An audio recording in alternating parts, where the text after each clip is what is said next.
दुश्मन के हर इरादे को नाकाम साबित करने की क्षमता रखने वाला अत्याधुनिक राफेल आज भारत पहुंच रहा है। 5 विमानों का बेड़ा अंबाला एयरबेस पर उतरेगा। ये फ्रांस से आ रहे राफेल विमानों का पहला जत्था है। अंबाला में राफेल विमान के शानदार स्वागत की तैयारी की गई है। खुद एयर चीफ स्वागत के लिए मौजूद रहेंगे। विमानों को 7 भारतीय पायलट्स उड़ाकर ला रहे हैं। सुखोई के 18 साल के बाद मौजूदा वक्त का इतना आधुनिक विमान भारतीय वायुसेना में शामिल हो रहा है। इन विमानों को भारत के अंबाला एयरफोर्स स्टेशन तक पहुंचने के लिए करीब 7000 किलोमीटर का सफर तय करना था। फ्रांस से उड़ान भरने वाले सभी 5 राफेल विमानों ने संयुक्त अरब अमीरात के अल दफरा हवाई अड्डे पर सुरक्षित लैंडिंग की थी। यहां विमानों की लैंडिंग पायलट्स को आराम देने के लिए हुई थी। इन विमानों ने फ्रांस के मेरिनेक एयरबेस से भारत के लिए सोमवार को उड़ान भरी थी। इस मौके पर फ्रांस में भारत के राजदूत जावेद अशरफ भी एयरबेस पर मौजूद थे। भारतीय राजदूत ने पायलटों से मुलाकात कर शुभकामनाएं दी। साथ ही राफेल के निर्माता दसॉल्ट एविएशन को भी बधाई दी। फ्रांस से यूएई की उड़ान के दौरान इन विमानों की हवा में ही 2 बार रिफ्यूलिंग की गई। रिफ्यूलिंग के दौरान ही तस्वीरें भारतीय वायुसेना की ओर से जारी की गईं। साथ ही भारतीय वायुसेना ने राफेल विमानों के भारत की ओर उड़ान भरने के दौरान मिले सहयोग के लिए फ्रेंच एयरफोर्स का शुक्रिया भी अदा किया।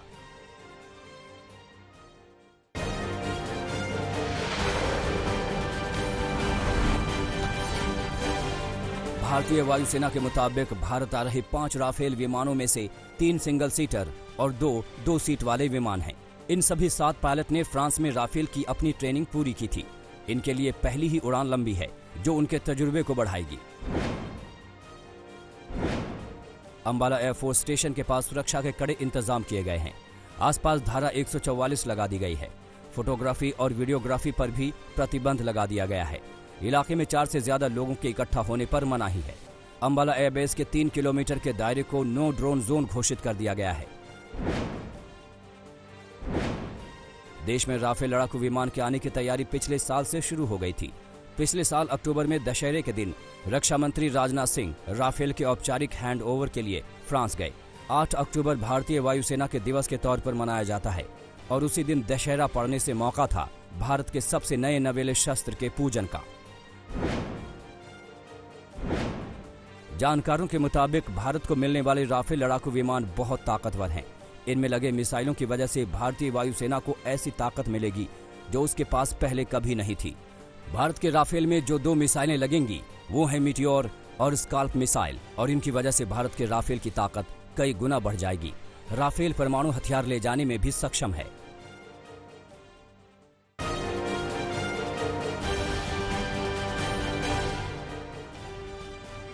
सुशांत सिंह राजपूत सुसाइड केस में नया मोड़ आ गया है। सुशांत के पिता के सिंह ने रिया चक्रवर्ती के खिलाफ एफआईआर दर्ज कराई है। उन्होंने ये एफआईआर पटना के राजीव नगर पुलिस थाने में दर्ज कराई है। एफआईआर में रिया पर सुशांत सिंह से 15 करोड़ रुपए लेने और उन्हें सुसाइड के लिए उकसाने का आरोप है।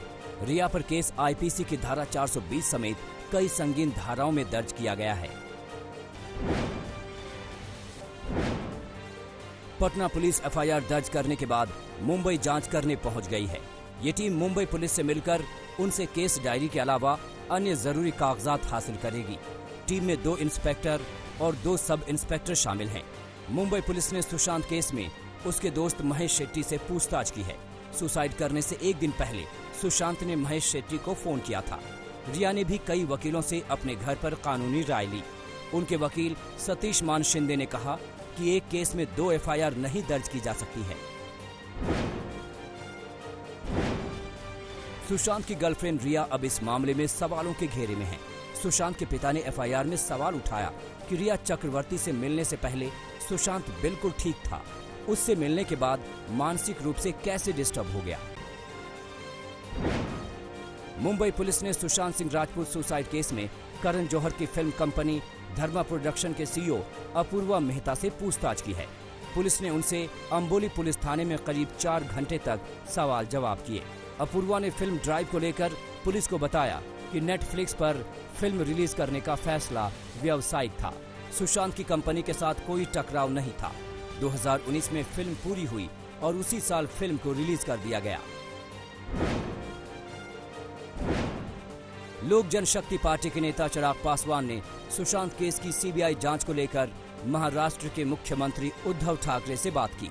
वहीं सुशांत के चचेरे भाई और विधायक नीरज सिंह ने भी सीबीआई जांच की मांग की है। सहरसा में करनी सेना ने भी सीबीआई जांच को लेकर प्रदर्शन किया।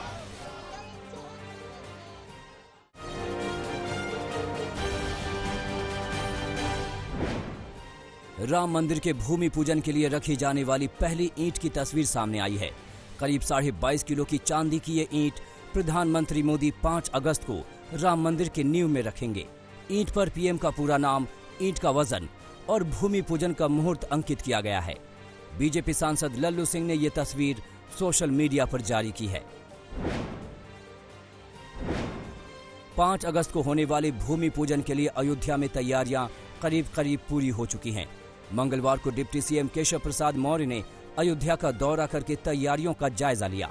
इस दौरान डिप्टी सीएम ने राम जन्मभूमि ट्रस्ट के अध्यक्ष महंत नृत्य गोपाल दास को 6 लाख रुपए का चेक सौंपा। राम मंदिर के भूमि पूजन के मौके पर पीएम के शामिल होने पर फिर से विवाद उठा है।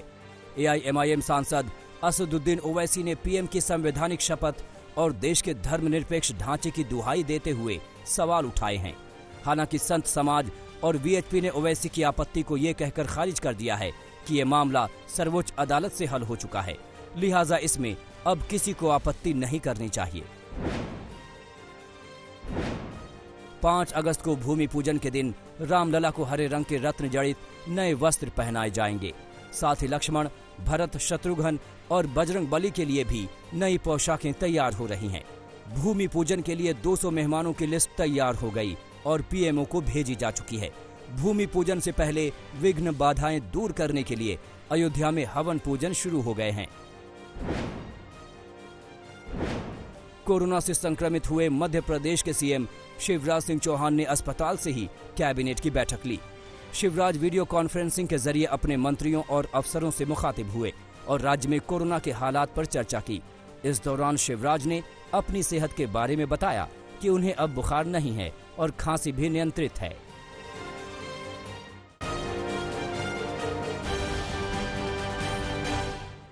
पहाड़ों पर कुदरत ने कोहराम मचा रखा है। उत्तराखंड के चमोली में सोमवार से लगातार बारिश हो रही है।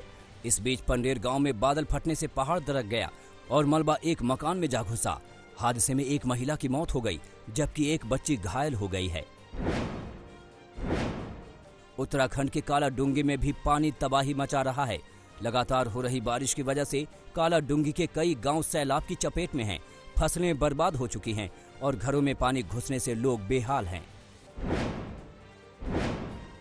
बिहार में बारिश और नेपाल से आ रही पानी की वजह से नदियां उफान पर हैं और बाढ़ से हाहाकार मचा हुआ है। राज्य के 11 जिले बाढ़ की चपेट में हैं। करीब 618 ग्राम पंचायतें पानी में डूब चुकी हैं और 16 लाख लोग बाढ़ की विभीषिका से त्रस्त हैं। सैलाब अब तक 8 लोगों की जान ले चुका है। छपरा के चप्पे चप्पे पर पानी हिलोरे मार रहा है। तटबंध टूटने से करीब 1 दर्जन गांव टापू में तब्दील हो गए हैं। शहरी इलाकों में गांव का संपर्क पूरी तरह से टूट गया है।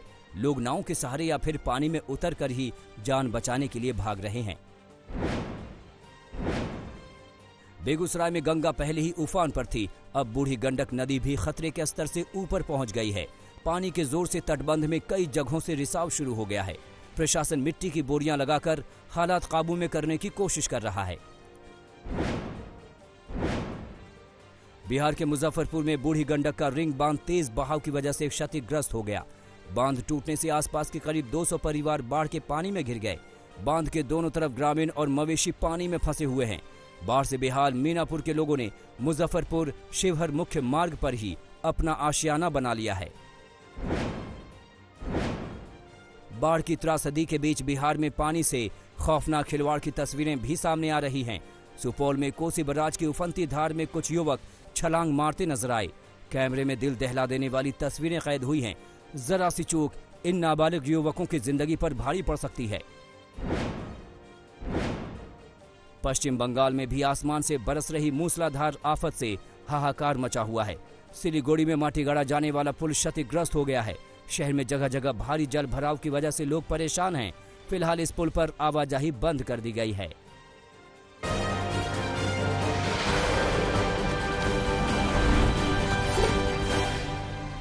राजस्थान हाईकोर्ट में बीजेपी विधायक मदन दिलावर की याचिका पर आज सुबह 10:30 बजे से सुनवाई होगी।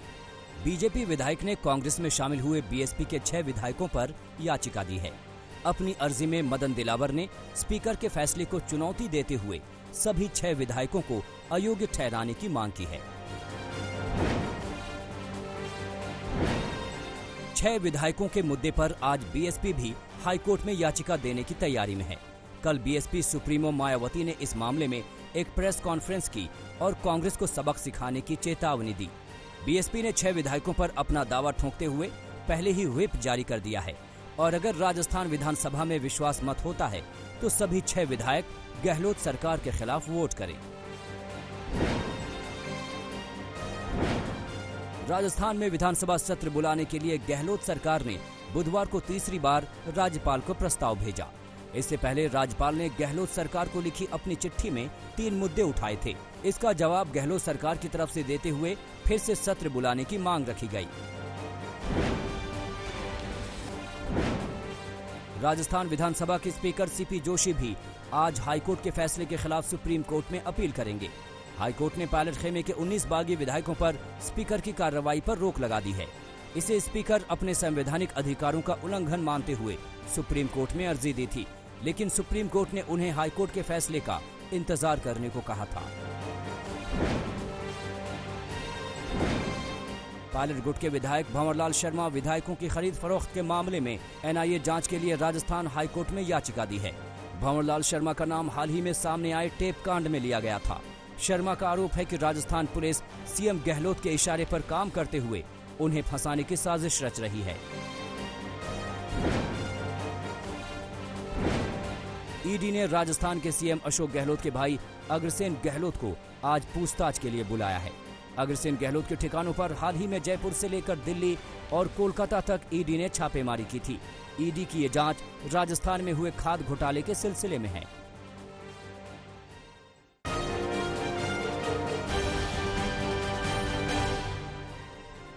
दिल्ली में कोरोना रिकवरी रेट 88.83% तक पहुंच गया है, जबकि संक्रमण दर गिरकर 5.69% पर आ गई है।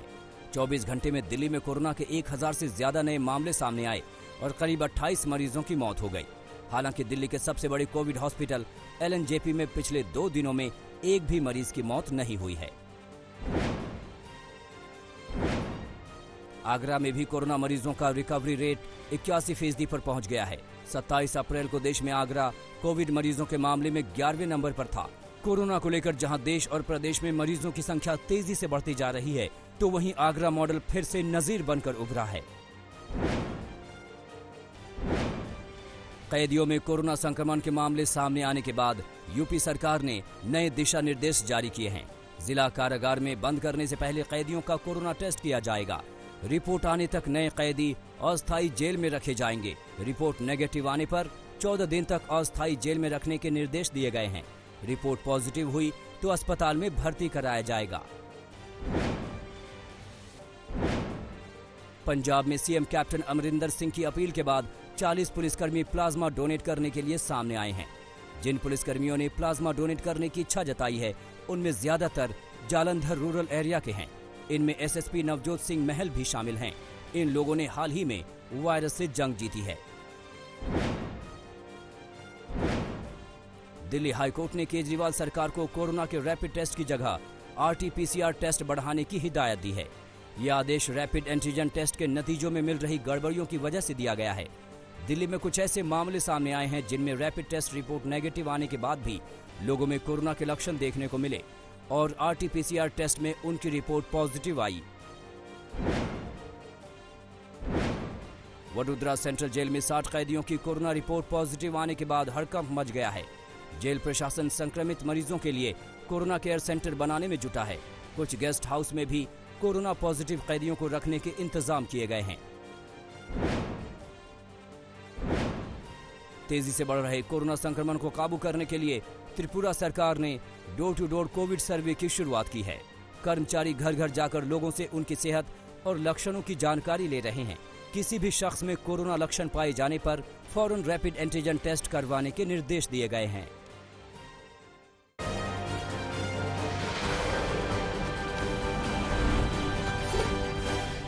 कानपुर एक बार फिर सुर्खियों में है। कानपुर देहात इलाके में फिर से एक युवक की अपहरण के बाद हत्या कर दी गई है। धर्मकांटा कर्मचारी को 16 जुलाई को अगवा किया गया था और 12 दिन बाद उसकी लाश इलाके के कुएं में मिली। जानकारी के मुताबिक अगवा शख्स की रिहाई के लिए 20 लाख की फिरौती मांगी गई थी। युवक के परिजनों का आरोप है कि वारदात की जानकारी होने के बावजूद पुलिस ने ढिलाई बरती। कानपुर पुलिस अभी तक संजीत की लाश बरामद नहीं कर पाई है। इस बीच संजीत हत्याकांड में फॉरेंसिक टीम ने उस घर की जांच की जहां वारदात को अंजाम दिया गया। घर में जगह जगह खून के धब्बे मिले हैं। इस बीच संजीत के घर वालों ने धमकी दी कि अगर जल्द से जल्द शव बरामद नहीं किया जाता तो वो खुदकुशी कर लेंगे। गोरखपुर कांड को लेकर यूपी पुलिस की जमकर किरकिरी हो रही है। दरअसल अपराधियों ने एक 14 साल के बच्चे का अपहरण किया और 1 करोड़ की फिरौती मांगी, लेकिन अभी डील फाइनल होती उससे पहले ही बदमाशों ने बच्चे की हत्या कर दी। बच्चे के पिता दुकान चलाते हैं। वारदात के बाद पुलिस ने 5 आरोपियों को गिरफ्तार किया है। मुख्यमंत्री योगी ने परिवार वालों को भरोसा दिया है कि मुकदमा फास्ट ट्रैक कोर्ट में चलाया जाएगा और आरोपियों पर NSA लगाया जा सकता है। सरकार और पुलिस की तमाम कोशिशों के बावजूद यूपी में क्राइम का ग्राफ लगातार ऊपर की ओर चढ़ता जा रहा है। विपक्ष लगातार योगी सरकार पर हमले कर रहा है। कांग्रेस महासचिव ने गाजियाबाद से 32 दिनों से लापता विक्रम त्यागी के परिवार वालों से बात की और उन्हें हर मुमकिन सहयोग का भरोसा दिलाया। यूपी में बढ़ते अपराध को लेकर कांग्रेस ने योगी सरकार पर निशाना साधा। पूरी तरह कानून व्यवस्था उत्तर प्रदेश में मर गई है। अब इस सरकार को बने रहने का कोई नैतिक अधिकार नहीं है। मुख्यमंत्री जी, थोड़ी भी नैतिकता बची हो तो इस्तीफा दे दीजिए। आपसे उत्तर प्रदेश नहीं समझ सकते। इस बीच बीजेपी की सहयोगी जेडीयू ने भी उत्तर प्रदेश की कानून व्यवस्था को लेकर सवाल उठाए। योगी जी से निवेदन भी करना चाहते हैं, आग्रह भी करना चाहते हैं और चेताना भी चाहते हैं कि ऐसी घटनाओं की निरंतर बढ़ोतरी से सरकार और प्रशासन की छवि खराब होती है। बुलंदशहर में लापता 37 साल के वकील धर्मेंद्र चौधरी का अभी तक कोई पता नहीं चला है। धर्मेंद्र चौधरी 3 दिनों से गायब हैं। पुलिस डॉग स्क्वाड और ड्रोन की मदद से लापता वकील को ढूंढने की कोशिश कर रही है। हालांकि पुलिस ने वकील की बाइक बरामद कर ली है। धर्मेंद्र चौधरी का मोबाइल बंद आ रहा है। गाजियाबाद के इंदिरापुरम इलाके में 12 साल के बच्चे के अगवा होने की खबर है।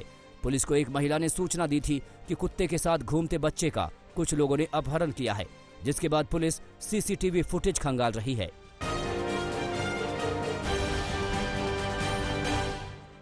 दुनिया में कोरोना की रफ्तार बेकाबू हो रही है। मरीजों का आंकड़ा 1 करोड़ 67 लाख के पार पहुंच गया है।